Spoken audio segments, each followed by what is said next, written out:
बिस्मिल्लाहिर्रहमानिर्रहीम अस्सलामुअलैकुम। तो हमारा टॉपिक है लिक्विड्स। हम लिक्विड्स के बारे में इंटरमोलिकुलर फोर्सेस के बारे में पढ़ चुके हैं और अब हम इसके अंदर जो है वो कुछ इफ़ेक्ट को डील करेंगे। नॉर्मलस बिहेवियर के अलावा जो है वो हम डील करेंगे यहाँ पर वेपर प्रेशर को, ठीक है, एवापोरेशन और बॉइलिंग पॉइंट को। तो आइए स्टार्ट करते हैं। तो यहाँ आज हमारे पास सबसे पहले आ जाता है लिक्विड के अंदर इफेक्ट ऑफ प्रेशर।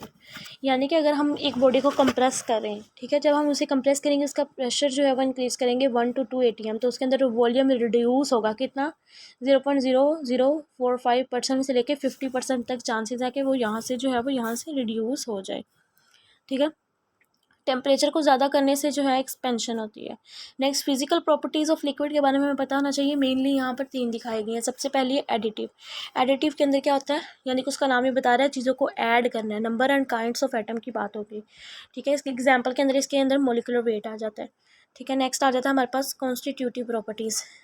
कॉन्स्टिट्यूट होना, किसी चीज़ का मुश्तमिल होना, तो इसके अंदर अरेंजमेंट की बात आ जाएगी और यहाँ पर नंबर की बात नहीं करनी। इसके अंदर ऑप्टिकल एक्टिविटी, ठीक है, ऑप्टिकल के अंदर आपको पता ही है अरेंजमेंट की वजह से जो है वो कितनी चेंजिंग्स आती हैं एनेंशियोमर डायस्टीरियोमर्स। नेक्स्ट कोलेगेटिव प्रॉपर्टीज़ के अंदर जो है वो हम देखेंगे यहाँ पर नंबर ऑफ आइंस और नंबर ऑफ मॉलिक्यूल्स के बारे में, ठीक है। ये मेनली जो है वो कोलिगेटिव प्रॉपर्टीज़ वाटर के अंदर, यानी कि वाटर सोल्यूशन के अंदर जो है वो यहाँ पर होती है हमारे पास। और ये जो है वो कोलेगेटिव प्रॉपर्टीज़ नंबर जो है वो स्ट्रक्चर ऑफ एटम के ऊपर डिपेंड नहीं करती, ठीक है।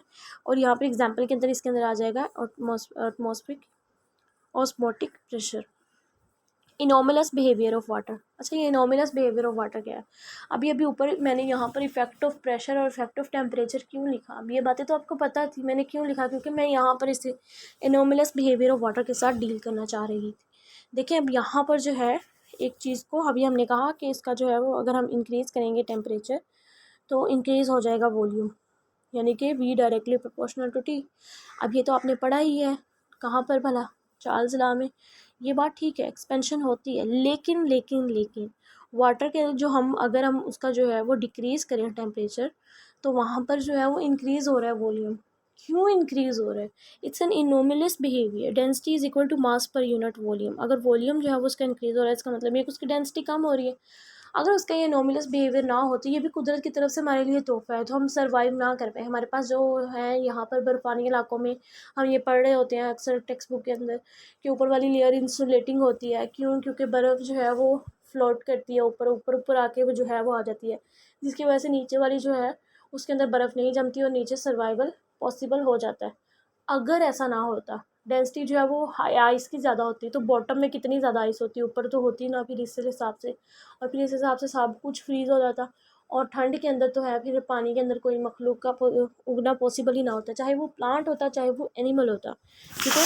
वाटर का टेट्राहेड्रल स्ट्रक्चर होता है डायमंड की तरह। हनी डायमंड किस तरह से इसका स्ट्रक्चर होगा, ठीक है, एक कंपाउंड इसका यहाँ होगा, एक यहाँ होगा, एक यहाँ और एक इसके पीछे की तरफ होगा, टेट्राहेड्रल स्ट्रक्चर होगा, ठीक है। हनी कॉम्प्लेक्स स्ट्रक्चर होता है हेक्सागोनल स्ट्रक्चर। डेंसिटी कम होती है, मैंने बताया वॉल्यूम कितना ज़्यादा हो जाता है इसका 9% ज़्यादा हो जाता है। क्यों? क्योंकि क्लोज पैकिंग। देखिए इस तरह से जब यहाँ पर क्लोज पैकिंग होती है ना, ये तो ये यहाँ पर जो है ये मैं इस कलर से शो कर देती हूँ। यहाँ पर ये देखिए, यहाँ पर स्पेसिस सी बिल्ड हो जाती हैं, ठीक है, यहाँ पर स्पेसिस बिल्ड हो जाती हैं। अब दोबारा देखें आप, ये देखें क्लोज पैकिंग हुई जिसकी वजह से ये यहाँ पर मिड में जो है स्पेसिस क्रिएट हो गया, जिसकी वजह से 9% वॉल्यूम जो है वो ज़्यादा हो गया, ठीक है। 4 डिग्री सेल्सियस के ऊपर मैक्सिमम डेंसिटी होती है इसकी। अभी मैंने बात कर दिया कि फिर वो ऊपर वाली स्टेट पे आकर जो है वो फ्रीज़ कर जाता है, जिसकी वजह से नीचे वाली एनिमल और प्लांट्स के अंदर आप भी मखलूक की बात हो रही है ओशियन और सीज़ की, वहाँ पर पॉसिबल होता है कि वो चीज़ें सर्वाइव कर जाएँ। और इसके अलावा वाटर की एक अनोखी बात ये भी है कि जो है यहाँ पर इसका अगर हम देखें इसकी स्पेसिफिक हीट सबसे ज़्यादा होती है, ये यहाँ पर दिखाई भी गई है कि यहाँ पर इसकी सबसे ज़्यादा होती है, 10% ज़्यादा होती है एज़ कम्पेयर टू आयरन। इसका क्या मकसद हुआ? इसका मकसद ये हुआ कि वाटर को आप किसी भी जगह पर डाल दें वो अपने अंदर सारी गर्मी ऑब्जर्व कर लेगा, ठीक है, और इसकी वजह से कोई नुकसान भी नहीं होने वाला। अदरवाइज़ कोई चीज़ दूसरी इस तरह सारी गर्मी एक्सेप्ट करे तो वो जो है वो बहुत ज़्यादा गर्म हो जाए, लेकिन ये इतना ज़्यादा गर्म नहीं होता। नेक्स्ट आ जाता है हमारे पास एवापोरेशन। कुछ एवेपोरेशन कहते हैं इसे, डबल पी नहीं है, एक ही पी है, एवापोरेशन। ये एक स्पॉन्टेनियस खुद ब खुद होने वाला प्रोसेस है, कूलिंग प्रोसेस है, ठीक है, वो तो हमें पता ही है, हम 9-10 से सुनते आ रहे हैं, हम नहा के आते हैं, पंखे के नीचे बैठते हैं तो why we feel cooling just because of evaporation. ठीक है, ये तो बच्चों वाली बातें होंगी। और एक ये जो है ये एक एंडोथर्मिक प्रोसेस है। अब हम ये देखेंगे कि एक्चुअली होता क्या है इसकी स्टोरी के अंदर। अब ये यहाँ पर एक पीकर दिखाई दिया है। यहाँ पर क्या होता है, जो लो एनर्जी वाले पार्टिकल्स होते हैं वो नीचे ही रह जाते हैं, और जो हाई एनर्जी वाले पार्टिकल्स होते हैं उनके अंदर एनर्जी हाई हो जाने की वजह से वो नीचे से मूव करके ऊपर सरफेस की तरफ आते हैं, और सरफेस की आने के बाद जो है वो सरफेस से एस्केप हो जाते हैं, निकल जाते हैं, फ़िज़ा में चले जाते हैं। फिर क्या होता है, फिर यहाँ पर सिर्फ लो एनर्जी के पार्टिकल्स रह जाते हैं। अब ये लो एनर्जी और बाहर सराउंडिंग में हीट ज़्यादा है, वो बाहर से हीट अपनी तरफ खींच लेती है, और बाहर से जब वो हीट अपने अंदर खींच लेती है हर तरफ से, तो जब वो हीट अपने अंदर खींच लेती है तो इसकी वजह से बाहर का इन्वायरमेंट कूल हो जाता है, ठंड हो जाती है वहाँ पर। इसी प्रोसेस को कहते हैं एवापोरेशन। जितनी ज़्यादा सरफेस होगी उतना ज़्यादा एवापोरेशन होगा। ठीक है, अब ये सरफेस यहाँ से इतनी ज़्यादा होती तो फिर एवापोरेशन डबल हो जाती। टेम्परेचर जितना ज़्यादा होगा उतनी ही ज़्यादा जो है वो एवापोरेशन होगी। जैसे हम गर्मियों में जो है वो कपड़ों को ड्राई नहीं करते, क्यों?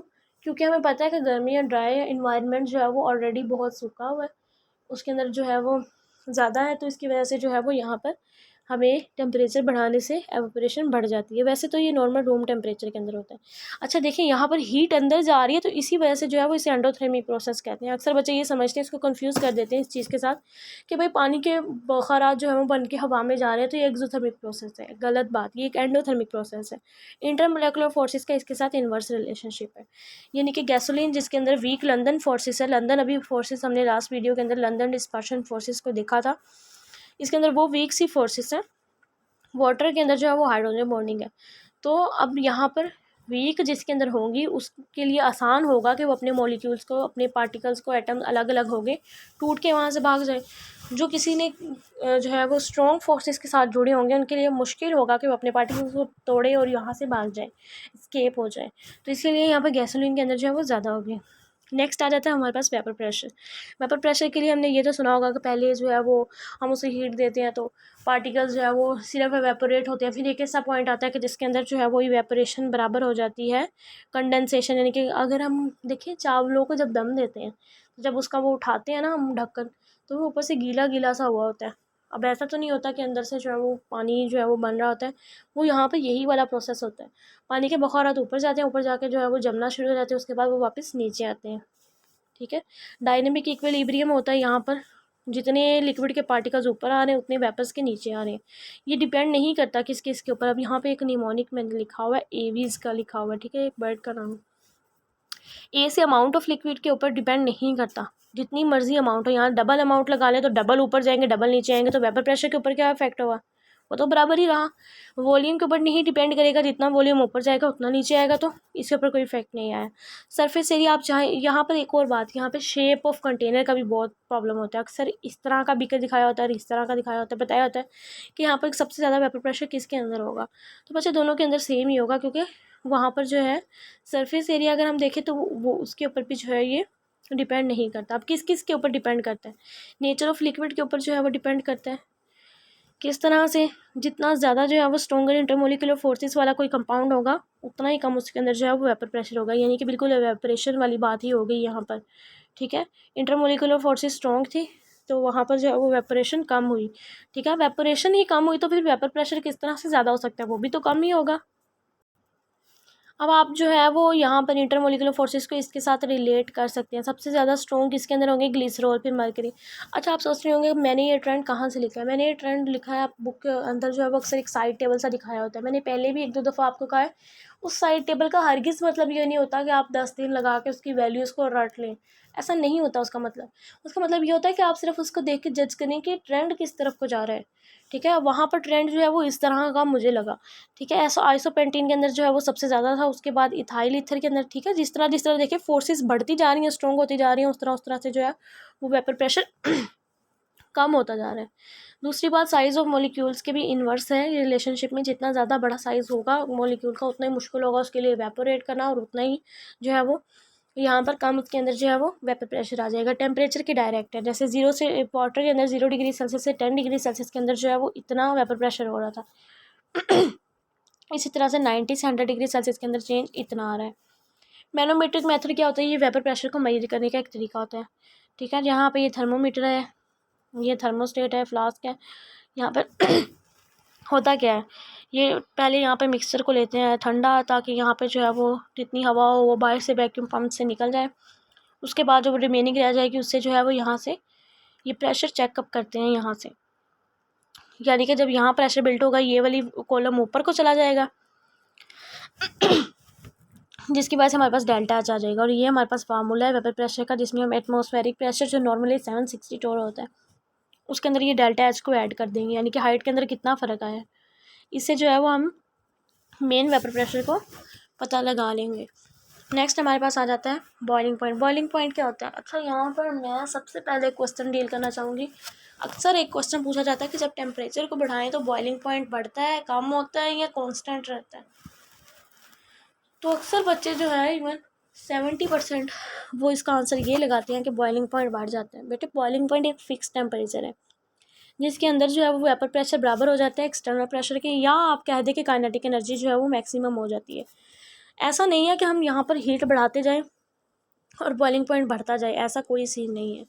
नीचे यहाँ पे ये साइड टेबल से मैंने ये सारी वैल्यूज़ को गैदर अप किया, ठीक है। इसको याद करने का क्या तरीका है अब आप नेप्थलीन देखें, एन से नेप्थलीन नेप्थलीन में नेक्स्ट वर्ड आ रहा है ए से एनालिन, नेक्स्ट पी आ रहा है पी से फिनोल।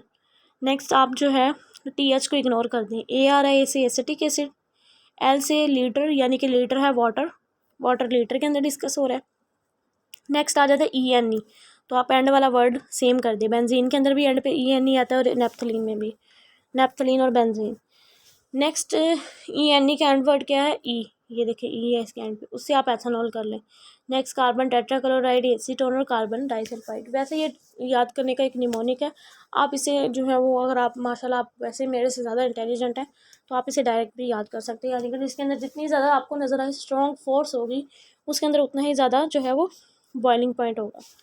यानी कि वेपर प्रेशर के इन्वर्स जानिए, अगर आप ये वाला ट्रेंड भी उल्टा कर लें, अगर आप ये वाला ट्रेंड जो है वो यहाँ पर उल्टा कर दें तो इससे भी कोई फ़र्क नहीं पड़ेगा, ये भी एज इट इज़ उसके अंदर आ जाएगा, ठीक है।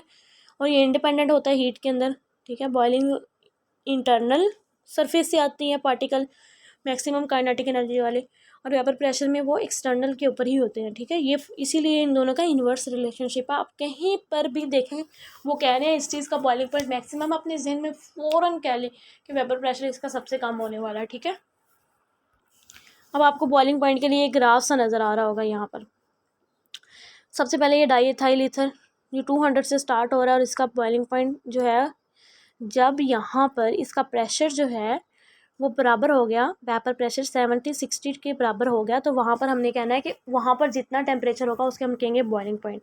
इसी तरह से अगर हम देखें यहाँ पर एथेनॉल, तो वो 78.3 के ऊपर जाकर जो है वो बराबर हुआ है किसके? 760 टोर के, यानी कि उसका एक्सटर्नल प्रेशर। वाटर 4.8 से स्टार्ट होकर 100 डिग्री सेल्सियस पे उसका एक्सटर्नल प्रेशर बराबर हो गया है वेपर प्रेशर के, जो कि है 760। और इथाइलिन ग्लाइकोल के अंदर ऐसा कोई सीन नहीं है, इसका मतलब आप ये कह सकते हैं कि इथाइलिन ग्लाइकोल जो है वो इसका कोई बॉइलिंग पॉइंट नहीं है। वाटर की कर्व ज़्यादा जाती है ईथर से टूवर्ड टेम्परेचर एक्सिस। ये देखें ये वाटर की कर्व है, ये जो पर्पल के अंदर है हमारे पास, तो ये जो है यहाँ ईथर बहुत कम गया है टेम्परेचर, ये काफ़ी ज़्यादा टेम्परेचर के साथ साथ होता हुआ फिर ऊपर की तरफ गया है। इसका मतलब ये हुआ कि लो टेम्परेचर के ऊपर जो है वाटर हार्डली अपने कंपाउंड को जो है वो स्टेबल कर पाता है, अपनी इंटरमोलिकुलर फोर्सेस को ओवरकम कर पाता है, यानी कि वो भी इथाइलिन ग्लाइकोल की तरह को इस तरह हमें लगता है कि शायद कि उसका भी बॉइलिंग पॉइंट हमारे पास आए ही ना, लेकिन ऐसा नहीं होता। यहाँ पर वो टेम्परेचर के साथ नो डाउट बहुत ज़्यादा चलता है जिस तरह इथाइलिन ग्लाइकोल है, लेकिन फिर वो जाकर ऊपर अपना बॉइलिंग पॉइंट दे देता है।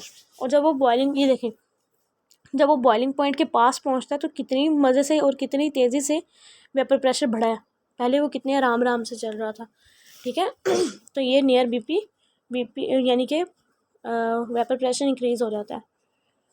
अच्छा, ये डेल्टा एच भी क्या है? Heat of vaporisation. मैंने ऑलरेडी आपसे बात की थी लास्ट वीडियो के अंदर भी कि जो हीट ऑफ वेपराइजेशन है आपने उसको डायरेक्ट लिंक करना है किसके साथ?